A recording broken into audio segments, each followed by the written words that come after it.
नमस्कार, आप देख रहे हैं हल्ला बोल। आपके साथ मैं हूं अंजना ओम कश्यप। अब दूसरे हिस्से में इस पूरी बहस के हम आ गए हैं, लेकिन आगे बढ़ने से पहले क्यों ना आपको एक बार फिर से सुना दें क्या कहा है AIMIM के मुखिया असदुद्दीन ओवैसी ने। क्यों कह रहे हैं वो कि मैं भारत माता के नारे, भारत माता की जय के नारे नहीं लगाऊंगा। बोला क्या हुआ तो बोले अब वो जर्सी नहीं पहनेंगे, पैंट पहनेंगे। मैं बोला बच्चा बड़ा हो गया ना,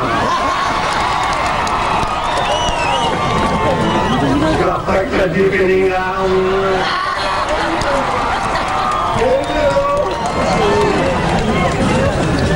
बड़ा होना था कभी तो पैंट आप पहन रहे 1925 के बाद 2016 में ख्याल नहीं और पैंट पहनना। कल क्या हुआ, हिंदुस्तान के होम मिनिस्टर राजनाथ सिंह साहब बैठे हैं और बाबा खड़े खड़े होकर बोल दिए पाकिस्तान जिंदाबाद, पाकिस्तान। मैं टीवी में देख के बोला क्या है भाई, ये पाकिस्तान टीवी है, ये इंडिया में थोड़ा होम मिनिस्टर बैठे हुए। ये तो ऐसा हो गया कि शिवसेना का बड़ा लीडर खड़ा है और उसके सामने जाकर कोई बोला असदुद्दीन ओवैसी जिंदाबाद। मैं नहीं लगाता नारा, क्या करते आप? नहीं बोलता मैं, मेरे गले पे छुरी भी रख देंगे तो नहीं बोलूंगा मैं, क्योंकि हिंदुस्तान के कॉन्स्टिट्यूशन में कहीं पर भी लिखा हुआ नहीं है भारत माता की जय बोलना। जिस तरह की चुटकी ले लेकर वो बोल रहे हैं, क्या एक विवाद खड़ा करने की नए सिरे से वो कोशिश कर रहे हैं। सभी खास मेहमान हमारे साथ जुड़े हुए हैं। पवन वर्मा जी अब हमारे साथ जुड़ गए हैं। वारिस पठान साहब, एक बार मैं सबसे पहले आपके पास आना चाहती हूँ। जिस तरह के अंदाज में असदुद्दीन ओवैसी बोल रहे हैं, जिस तरह की चुटकी ले लेकर वो संग के पैंट और कपड़ों पर बहस छेड़ रहे हैं और उसके बाद ये सब कुछ कहते हैं, मामला बड़ा गड़बड़ लगता है। देखिए, आप अपने नजरिए से देखते हो उसको गड़बड़ लगता है, लेकिन आपने 55 मिनट का पूरा बयान नहीं सुना है उनका। अगर आप पूरा भाषण सुनते तो उस भाषण में विकास की भी बात की थी, डेवलपमेंट की भी बात की थी, और उसमें यह भी बात की है कि ठीक है भाई, अभी से RSS वालों ने चड्डी छोड़ के पैंट को पहन लिया है, तो क्या गलत कहा है उन्होंने। उसी में उन्होंने ये कहा कि अगर श्री हरि जो वो दिल्ली में फंक्शन हुआ था, हाँ। वहां पर पाकिस्तान जिंदाबाद के नारे लगे थे, राजनाथ सिंह जी वहां थे, तो क्यों कोई एक्शन नहीं ली गई? ये सारी चीजों को आप नहीं दिखाते। राजनीति में तमीज सीखनी चाहिए, ओवैसी को पहले तमीज सीखनी चाहिए। क्लास पहली दूसरी तीसरी कक्षा में पढ़ाया जाता है, प्लीज ओवैसी को संस्कार नहीं मिला है। की बात मत करिए, संस्कार सीखो, जरूरी है। भारतीय राजनीति में आने के लिए संस्कार सीखना चाहिए। बदतमीज आदमी को संसद में रहने का अधिकार नहीं है। आप RSS का मजाक नहीं उड़ा सकते। हमारी आलोचना आप आलोचना नहीं कर रहे। संस्कारहीन व्यक्ति है ये, आप जो संस्कारहीन व्यक्ति है। हम आलोचना करते हैं लोगों की। ये राजनीति की भाषा नहीं है, ये राजनीति की भाषा नहीं है। हम उसके अगेंस्ट है। हिंदुत्व के बारे में तुम डिबेट कर लो, हिंदुत्व की आलोचना कर लो, लेकिन यह भाषा नहीं है। पहले तमीज सीखनी चाहिए, संस्कार सीखना चाहिए। और मैं बता दूं, मैं अंजना जी एक चीज बता दूं, आपको सीखना चाहिए। पहले सुन लो, पहले आप सुन लीजिए मेरी बात, पहले सुन लीजिए। अंजना जी मुझे कहने दीजिए। अरे आपने बोलने दिया, 1920 में कांग्रेस का अधिवेशन था। अरे सुन, आप सुन तो लीजिए, संयम रखिए। सुन लीजिए पठान साहब सुन लीजिए। बौखलाहट का सबूत है। अरे बौखलाहट किसको है वो पता चल जाएगा। आप लोगों की वजह से आज देश की हालत हो गई है। एक सेकंड अंजना जी मुझे 30 सेकंड चाहिए। अंजना जी 30 सेकंड चाहिए। 30 सेकंड। देखिए, मैं एक बात कहना चाहता हूं। 1920 में नागपुर में कांग्रेस का अधिवेशन था। मोहम्मद अली जिन्ना ने कहा मैं गांधी को महात्मा नहीं बोलूंगा। महात्मा तो रिलीजियस नहीं था, ये भारतीय संस्कार, भारतीय संस्कृति का एक शब्दावली था। पूरा कांग्रेस अधिवेशन जिन्ना से कहता रहा। जिन्ना बहिष्कार करके चला गया। इसी जिन्ना का अवशेष है ओवैसी। इसी जिन्ना जो कहता भारत माता की जय नहीं बोलूंगा। अरे मदरलैंड का मतलब भारत होता है, मदरलैंड का मतलब मातृभूमि होती है। मदरलैंड का जयकार करना भारत माता की जयकार करना होता है। जो व्यक्ति कहता मैं अपनी मातृभूमि का जयकार नहीं करूंगा, उसको हम क्या कहें? कोई हमें परिभाषित कर दे। तो आप भारत माता की सर्टिफिकेट चाहिए आपको पेट्रोटिज्म का, नहीं? अब आप हमको सर्टिफिकेट देंगे? सर्टिफिकेट नहीं, सर्टिफिकेट हिंदुस्तान की जनता देगी आपको। ओवैसी की बदतमीजी, ओवैसी की संस्कारहीनता इस देश को स्वीकार्य नहीं है।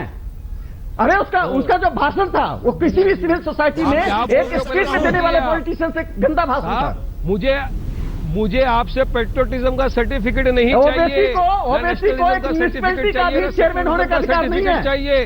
ये पेट्रोटिज्म मेरे दिल में है, मेरे दिल में पेट्रोटिज्म बसता है, देश का प्रेम मेरे दिल में है। एक सेकंड अंजना जी, सुधांशु जी, मैं आ रही हूँ संजय जी, फौरन इसके बाद सुधांशु जी, जिन्ना का वो जिक्र कर रहे हैं तो फिर लालकृष्ण आडवाणी जी ने क्या बोला और क्या हुआ।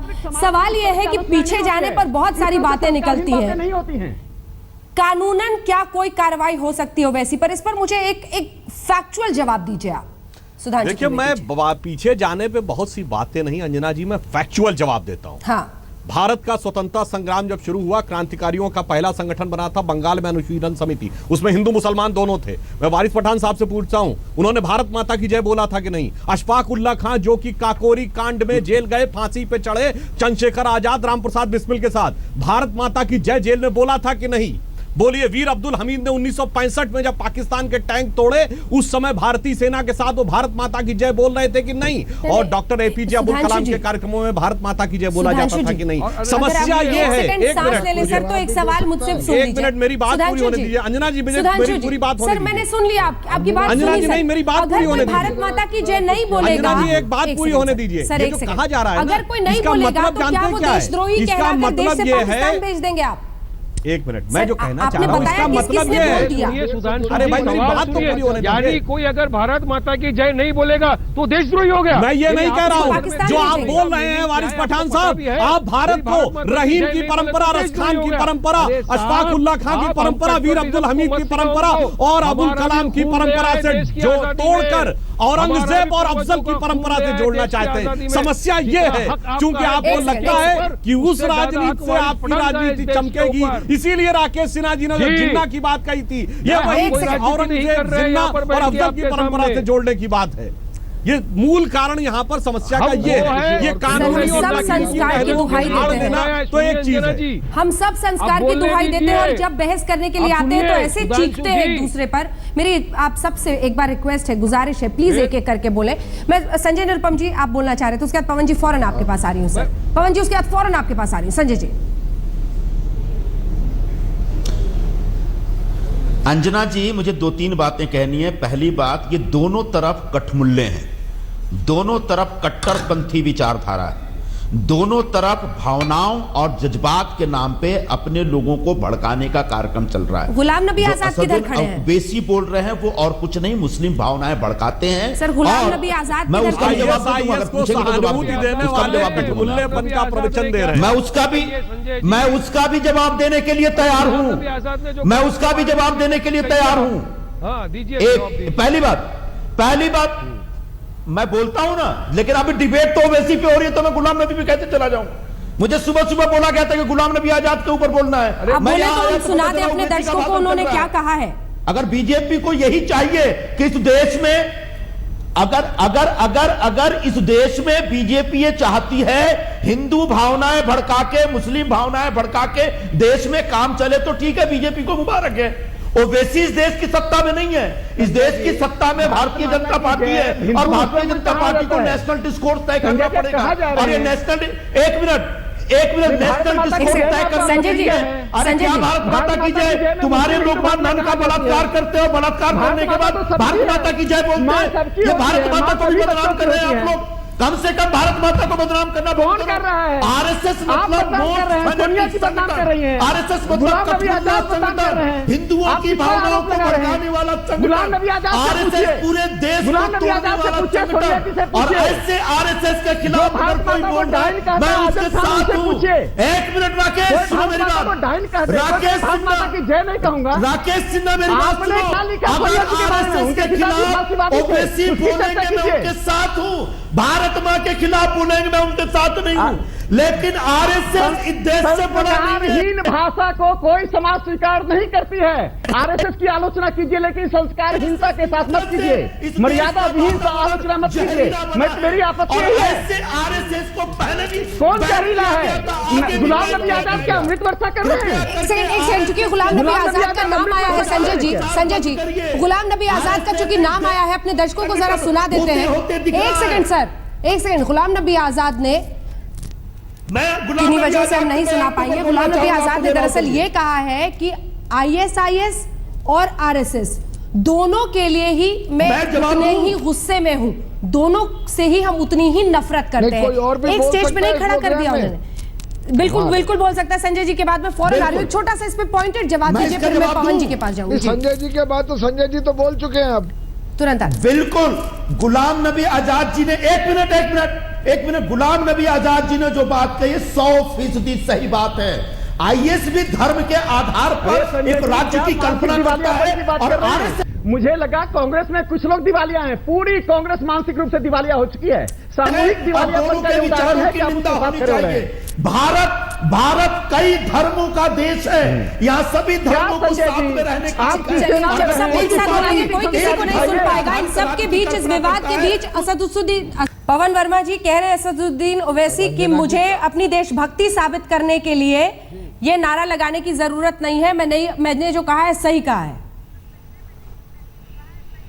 देखिए, मैं बहुत संक्षिप्त में बोलूंगा क्योंकि बड़े उत्तेजित आपके पैनलिस्ट हैं।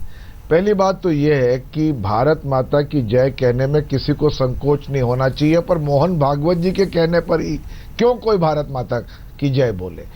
किसी को भी इस देश में किसी के लिए अपना पेट्रियोटिज्म, अपनी राष्ट्रभक्ति को प्रूव करना जरूरी नहीं है। हम सब भारतीय नागरिक हैं, पहली बात। दूसरी बात, अगर गुलाम नबी आजाद जी ने कहा कि हर कट्टरपंथी सोच की वो खिलाफत करते हैं, तो इसमें गलत क्या है। तीसरी चीज, आरएसएस इस वक्त सोच रही है कि गुलाम नबी आजाद ने उनकी तुलना आईएसआईएस से की है, शायद ये कुछ ज्यादा थी, पर मैं ये कहना चाहता हूं, गोडसे दिवस कौन मनाना चाह रहा है? किसने? आज गुरु गोलवालकर आरएसएस के सरसंचालक थे 40 साल तक। उन्होंने लिखित रूप में कहा है कि भारत में जो गैर हिंदू हैं उनके लिए कोई अधिकार नहीं होने चाहिए, नागरिक के भी नहीं। वीर सावरकर जो कि आरएसएस उनको पूज्य मानती है, उन्होंने कहा हिंदू और मुसलमान दो अलग अलग राष्ट्र है।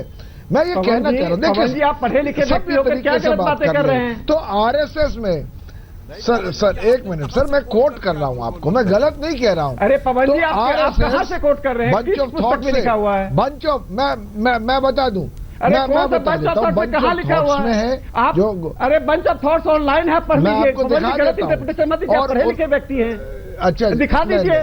कहा कि राकेश जी जरा 20 मिनट मिलनी चाहिए, कहा? नहीं आप गलत है। उन्होंने कहा है उनको कोई अधिकार नहीं मिलेगा। मैं गलत नहीं कह रहा हूं। सच्चाई को उजागर करता है आरएसएस वाला। राकेश जी, मैं गलत नहीं कह रहा हूं। चलिए, वक्त हमें इतने की इजाजत देता है, बहस का हमें अंत करना होगा। लेकिन वारिस पठान साहब, ब्रेक पर जाने से पहले मैं एक छोटा सा सिंपल सवाल आपसे पूछना चाहती हूँ। क्या असहज रूप से भी भारत माता की जय बोलने में आपको संकोच होता है? हाँ या नहीं? बोलना क्या है, हमको पेट्रियोटिज्म हमारे दिल से आता है। हम प्राउड इंडियन मुस्लिम हैं, लेकिन कोई अगर हमारे को गले पे छुरी रख के बोलेगा कि आप भारत माता की जय बोलो, हम नहीं बोलेंगे। मोहन भागवत बोलेगा, हम नहीं बोलेंगे। वो संविधान में नहीं लिखा है, कानून में नहीं लिखा है, तो क्या बोलने की जरूरत है मुझे? और इससे क्या? शुक्रिया सर, देखते रहिए आज तक। क्या भारत माता की जय के नारे के नाम पर नए सिरे से एक विवाद खड़ा करने की कोशिश कर रहे हैं असदुद्दीन ओवैसी? ये सवाल हमने हल्ला बोल देखने वाले दर्शकों से पूछा था। 92% कहते हैं हाँ, सिर्फ विवाद खड़ा करने का बहाना है। 8% कहते हैं नहीं। इसी के साथ हल्ला बोल में इतना ही। देश दुनिया की बाकी खबरों के लिए आप देखते रहिए आज तक। हैदराबाद की एक अदालत ने विजय माल्या के खिलाफ गैर जमानती वारंट जारी किया है। बैंकों के 9,000 करोड़ डकारने के आरोपी विजय माल्या की मुश्किल बढ़ गई है और पुलिस। पैसे वाले बाबू मेरा बजट बना दो, पैसे वाले बाबू मेरा बजट बना दो, बजट बना दो, बजट बना दो, पैसे वाले मेरा बजट तू